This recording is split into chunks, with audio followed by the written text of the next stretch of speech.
Nous vous accueillons ici aujourd'hui au Salon de l'Agriculture, vous qui êtes là en direct dans les allées du SIA, au Hall 2, nous sommes à Village Semences, et puis vous nous suivez sur les réseaux sociaux, sur YouTube, sur Twitter, sur Facebook. Autour de ce débat, l'agriculture peut-elle se passer de pesticides? Je suis avec Delphine Gay, de l'Union des industries de protection des plantes, avec de l'autre côté Éric Martineau, les vergers éco-responsables, Thomas Ducamp est agriculteur, Demain la Terre, et puis Nicole Ouvrard, journaliste, directrice de la rédaction. Alors c'est un bouquet de publications qui s'adresse au monde agricole et à l'environnement du monde agricole.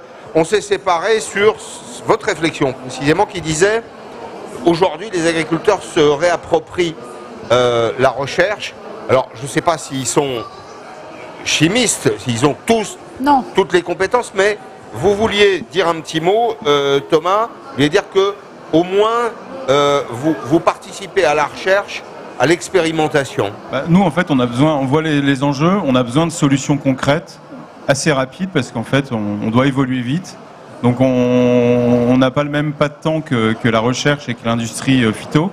Et on a besoin de se réapproprier, de mettre en place. Moi, par exemple, je me suis rendu compte qu'en associant des solutions de biocontrôle, en associant des barrières physiques et du biocontrôle, en associant des engrais et du biocontrôle, on arrive à accumuler la somme de résistance de la plante qui fait qu'en fait, on arrive à éviter des maladies, quoi. Donc, faut pas prendre les choses, faut pas regarder que par un trou le problème, quoi. Faut prendre le problème dans son ensemble. Et ça, c'est hyper important et on s'en rend compte tous les jours, quoi. Je voulais aussi qu'on s'interroge sur le temps. Alors, c'est pas une réflexion philosophique sur le temps que je vous propose, mais peut-être une réflexion autour du décalage entre le temps de l'économie, le temps de la recherche et le temps du politique. Pourquoi? Parce que, évidemment, le politique est un peu pris en otage par l'opinion. Il y a des stimuli multiples dans la société, des voix peut-être très minoritaires, mais qu'on entend beaucoup, qui suscite les peurs dans la société, et donc des réactions, enfin une demande de la société, de l'opinion aux politiques, de tout de suite, dans un pays où l'État est l'espèce de grande nounou vers laquelle on se tourne en permanence quand on a un problème. Ça, c'est un handicap, non pas pour le politique, mais pour la recherche scientifique. Tout à fait. Je crois que on sera tous d'accord. Aujourd'hui, c'est notre principal problème au développement de nouvelles alternatives ou de nouveaux produits innovants. Juste un chiffre, aujourd'hui, c'est plus de 12 années de recherche pour mettre au point un produit de protection des plantes. Un produit de biocontrôle, c'est 12, voire 14, 15 années de recherche. Donc aujourd'hui, on a un politique qui nous demande des solutions immédiates ou sous 3 ans. Je crois que le dernier chiffre, c'est d'ici à 2025, ils veulent plus de 50% de biocontrôle. Ce n'est pas possible. Il y a le temps scientifique, il y a le temps des évaluations. C'est-à-dire qu'on a un cadre réglementaire européen qui aujourd'hui...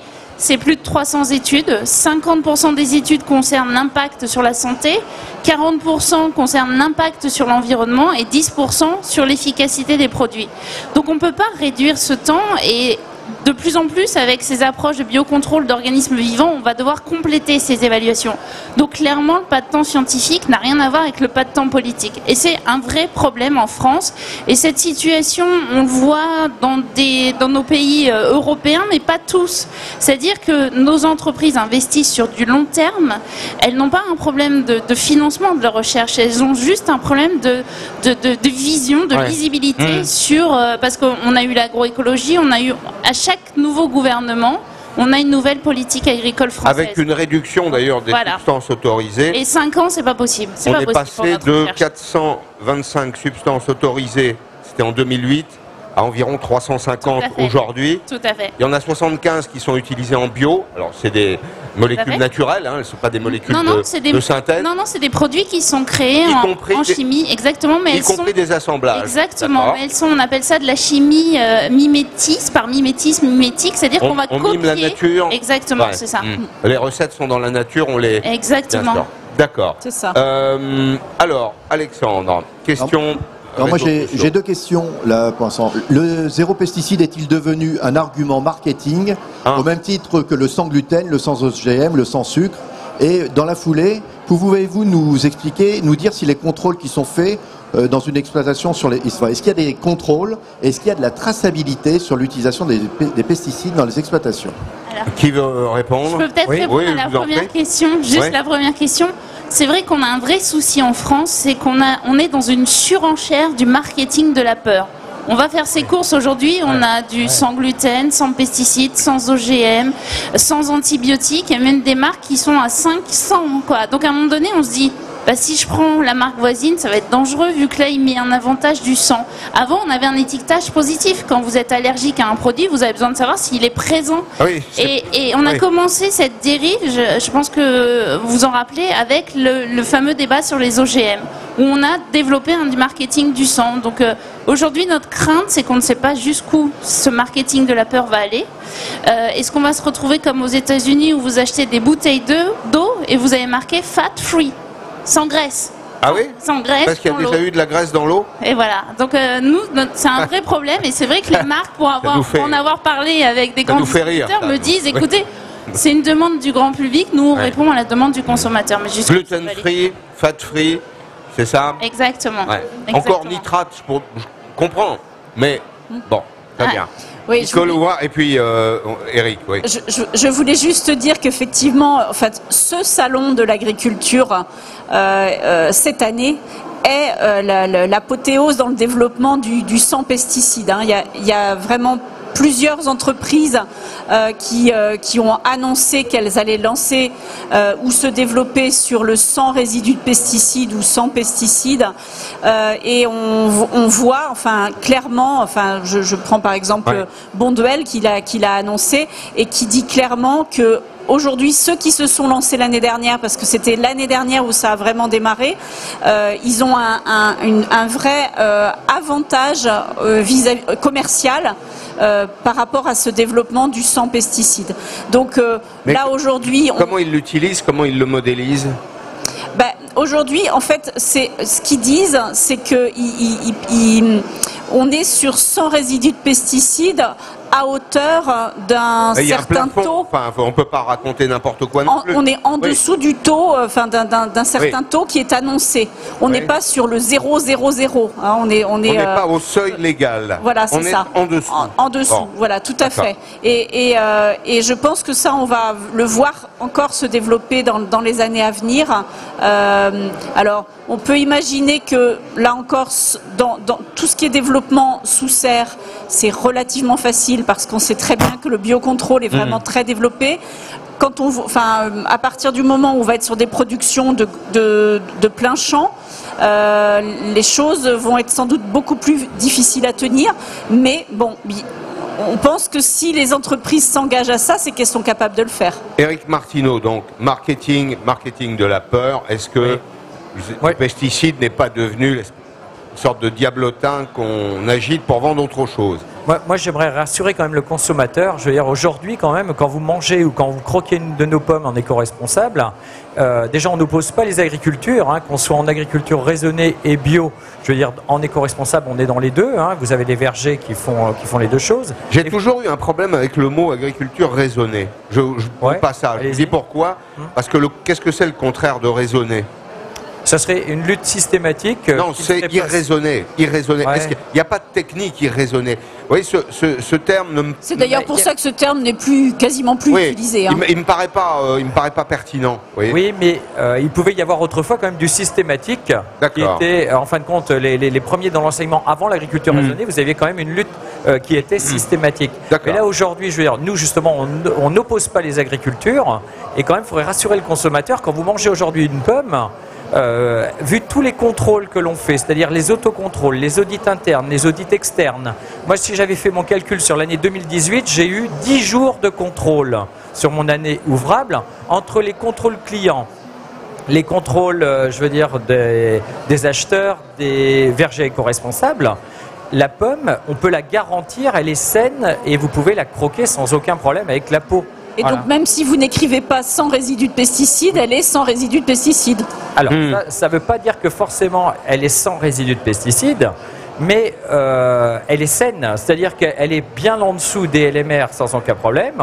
moi personnellement, oui, on en a sans résidus, ça. Mais est-ce qu'il faut faire peur avec les gens justement sur cette histoire de zéro résidu? Parce que qu'est-ce que ça veut dire si c'est zéro, mais qu'on accepte d'avoir 0,000, après la pollution de l'air. Ça n'a pas de sens. Le zéro dans ce domaine n'a pas de sens. Nul ne peut le garantir.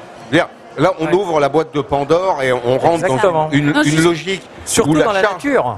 Dans la nature. Là où la charge de la preuve sera impossible. Ce sera à vous de le démontrer. Oui, alors on fait déjà des contrôles, des prélèvements de pommes. C'est pas moi qui les fais. Hein. Je veux dire, il y a des labos extérieurs qui viennent prélever des fruits. Après, tout est synthétisé, condensé au sein de l'association Pommes Poire de France. Et les pommes, vous pouvez les croquer, il n'y a aucun problème. Très bien. Oui, je vous en prie. Thomas. Chez Demain l'Inter, en fait, on est parti dans d'autres directions, suivant les filières, suivant les légumes. Donc il y a des filières dans lesquelles on est parti en zéro résidu. On a une recherche de zéro résidu, donc c'est ce que vous venez de dire. Et il y a des filières où on part carrément dans une proposition de zéro utilisation de pesticides, quoi.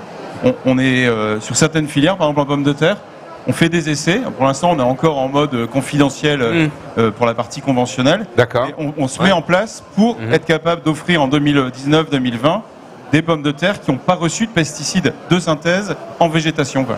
Et voilà, on veut pas, c'est pas du marketing de la peur. On a derrière en back office, on bosse depuis longtemps là-dessus. On est en conscience de la problématique.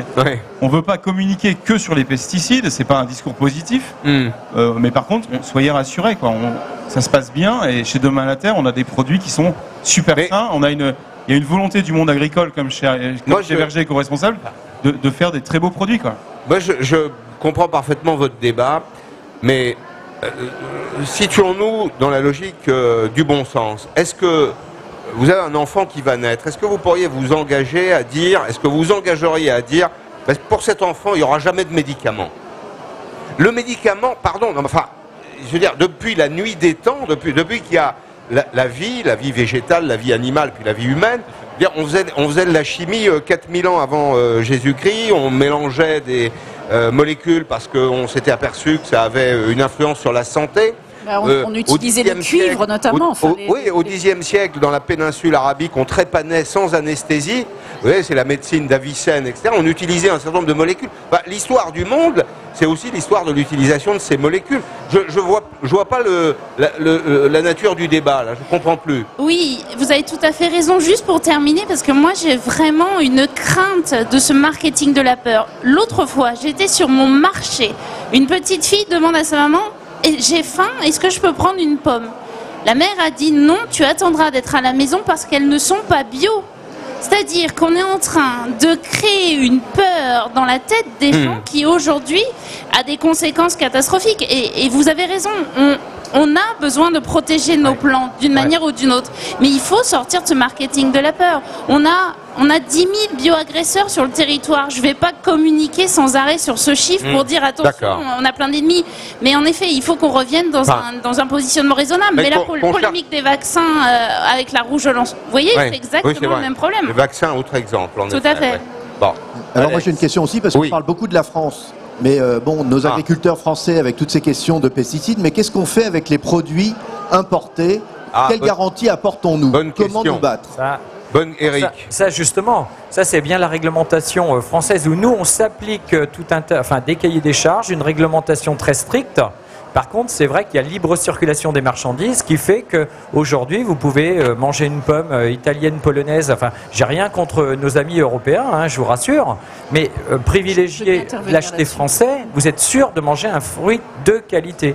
Voilà. Alors en plus, en éco-responsable, on est contrôlé. Je me risquerais pas avec certains pays, quoi. Mais moi, je crois qu'il faut dire les choses clairement. On en est au stade où il faut plus se cacher derrière son petit doigt. Il faut donner la priorité aux productions françaises. Il y a quand même, pour tout un tas de raisons, d'abord la proximité. Alors vous pouvez croquer une pomme bio qui vient d'Australie, son poids carbone doit être et pas que, parce qu'un cahier des charges bio australien peut être différent d'un cahier des charges bio français. De surcroît, vous avez raison. Donc oui, il faut le dire peut-être à tous ceux qui sont là, à ceux qui nous suivent, privilégier les produits français. Tous les autres le font, je regrette.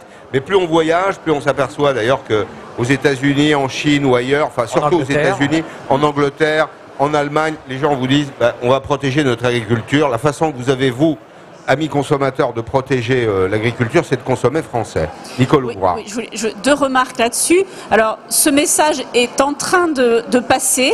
On voit que Carrefour, sur le fait de privilégier le Made in France. Le Made in France, exactement. Il y a Carrefour qui vient d'annoncer qu'il allait augmenter son approvisionnement en légumes, en fruits et légumes français. Donc on voit bien que s'ils le font, c'est qu'il y a un marché. S'ils les payent au prix, très bien. Et bien sûr, s'ils les payent au prix, vous avez raison. Deuxième remarque, je veux le préciser, ça. Tout à fait, tout à fait. Bon, il y a un travail, je veux dire, ça c'est la suite des États généraux de l'alimentation et de la loi agriculture et alimentation qui est en train de se mettre en œuvre, qui est compliquée, mais on voit qu'il y a quand même eu une prise de conscience autour de ce sujet de la rémunération des agriculteurs. Ma deuxième remarque, je voulais reprendre un exemple qui a fait la une il y a quelques temps, c'était la cerise, donc avec un traitement au diméthoate. Oui. Voilà. Et donc ça c'était sous le gouvernement précédent. Donc il y a eu une interdiction de ce diméthoate, qui est un produit qui n'est quand même pas neutre, il faut quand même le reconnaître, mais bon, qu'il y avait un problème particulier avec un insecte sur la cerise.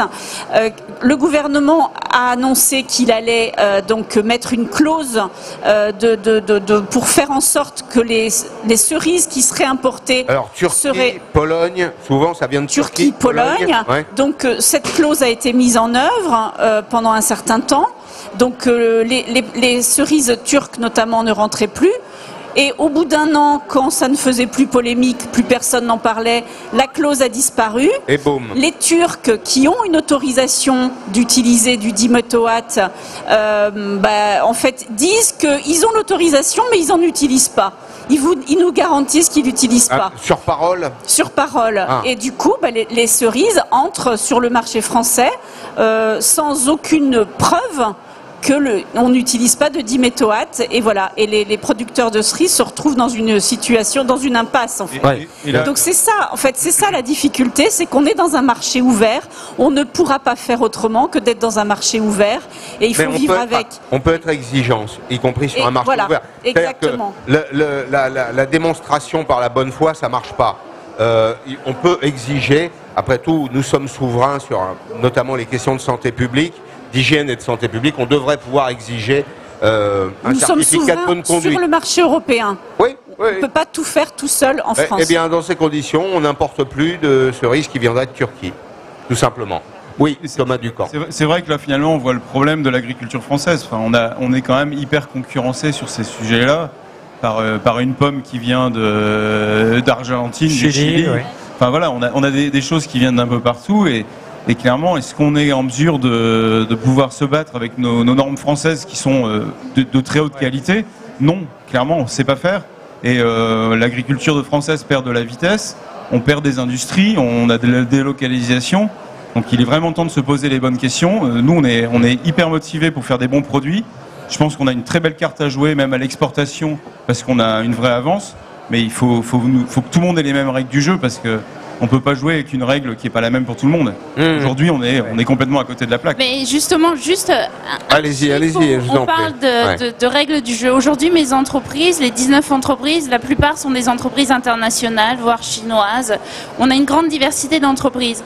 Mais le marché français, le marché mondial, la part de la France, je vais y arriver, dans le marché mondial de la protection des plantes, c'est combien à votre avis ? Entre 5 et 6%. Entre 5 et 6%. Aujourd'hui, on a un gouvernement qui nous dit qu'il faut faire du biocontrôle. Il n'y a pas de définition du biocontrôle au niveau européen. Nos entreprises travaillent sur toute l'Europe par rapport à la protection des plantes. Donc on est les seuls en France, du moins en Europe, à développer ce marché. Les pays du nord de l'Europe nous disent, mais attendez, le biocontrôle c'est quoi? C'est du biologique ou du conventionnel? Est-ce que le consommateur va acheter des produits issus du biocontrôle? La réponse est non. On n'a pas fait de marketing sur le biocontrôle. Il n'y a pas de marché. Non. Donc encore une fois, on pousse vers des impasses à la fois nos agriculteurs, nos entreprises qui ont de plus en plus de mal à flécher des budgets spécifiques pour la France. Donc je pense qu'il va falloir à un moment donné essayer de à la fois stopper le marketing de la peur et de la surenchère réglementaire qui fait que l'exemple de la cerise, mais vous savez qu'on va délocaliser, on va plus pouvoir produire de poireaux en France, de carottes, de cressons. On est en d'asperges qui part en Allemagne. Ça part en Allemagne, vous vous rendez compte? Oui. Par rapport à nos normes qui font de plus en plus de problèmes à nos agriculteurs français.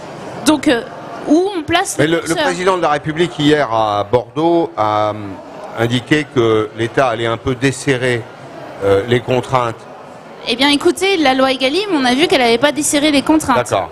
Bon. Moi, nous, en tout cas.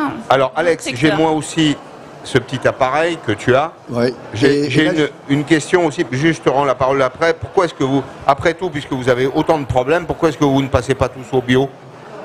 Parce qu'il y a des contraintes techniques, il faut gérer de la main-d'œuvre.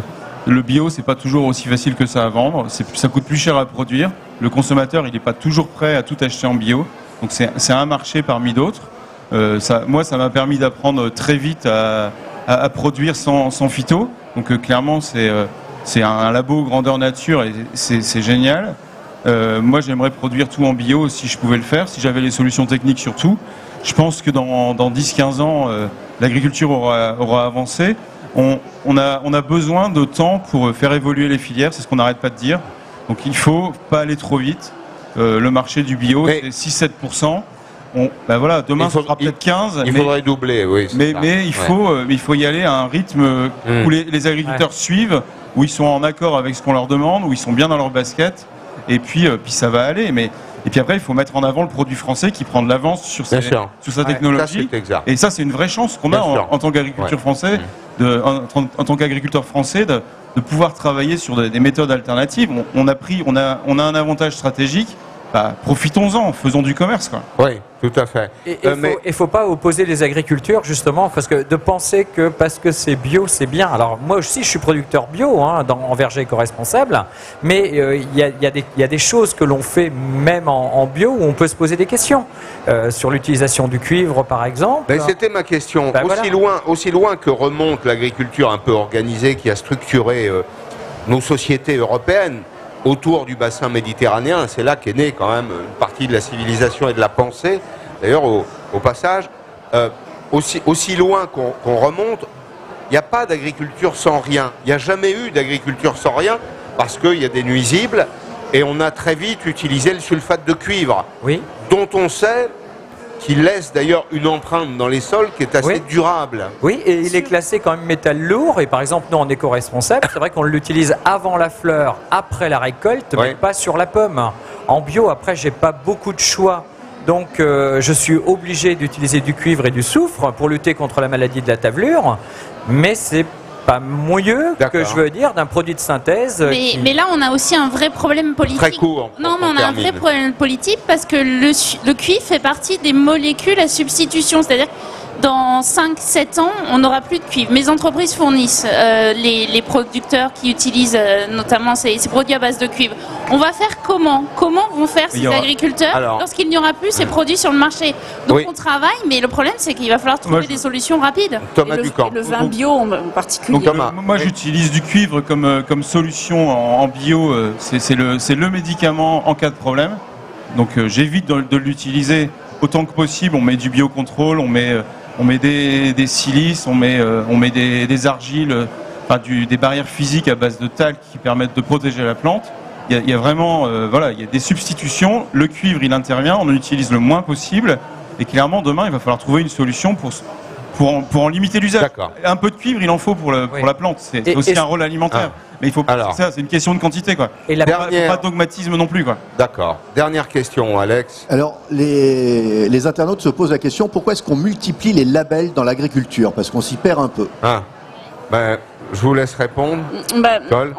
Enfin, déjà, en France, on n'est pas que sur des labels, on est aussi sur des appellations d'origine, contrôle protégé, etc. Enfin, donc, je crois que c'était le sens de la question. Voilà, le label, c'était le label vis-à-vis du sans zéro pesticide, zéro pesticide, etc. Là, clairement, enfin, on répond à une demande commerciale. Donc le risque, effectivement, c'est de perdre les consommateurs en les multipliant. Ça, on est d'accord là-dessus. Aujourd'hui, on voit bien, c'est ce que je disais tout à l'heure, que le sans résidus de pesticides donne un avantage commercial. Ça a été le cas sur l'année dernière, depuis 1 an que ça a été lancé, et on risque d'en voir encore. Et je vous interromps, Eric, est-ce que le label verger éco-responsable que vous avez sur votre t-shirt là, ça convainc les... Alors, nature à convaincre les consommateurs. Nous, c'est le but de venir justement et d'avoir un stand, je veux dire, sur le salon de l'agriculture, parce que ça permet d'échanger, de rassurer aussi le consommateur, justement sur le fait qu'on peut manger la pomme avec la peau, et que justement, on n'est pas dans cette opposition, je vous dis, de bio et d'agriculture conventionnelle, raisonnée, qu'on l'appelle comme on veut.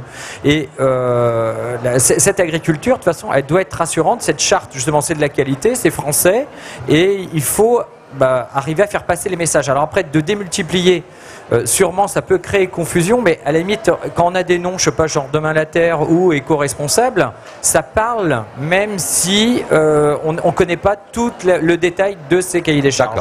Bien, merci à vous tous. Juste pour dire, c'est extrêmement positif. Il faut valoriser cette diversité de labels. Ça montre que nous avons des acteurs engagés, des agriculteurs engagés en France. Merci. Oui, merci beaucoup. Merci Alex. Merci à vous qui nous avez suivis ici au Salon de l'Agriculture. Nous sommes à Village Semences jusqu'à demain. Alex sera là demain et puis vous pourrez continuer à nous suivre. Vous pourrez reprendre des extraits de ces émissions sur YouTube, sur Twitter. On les a parfois découpés, on les diffuse aussi en entier. Si les sujets vous intéressent, bien vous regardez et vous allez trouver probablement votre bonheur dans tout ça. Merci. Merci. Et à très vite. Au revoir. Merci.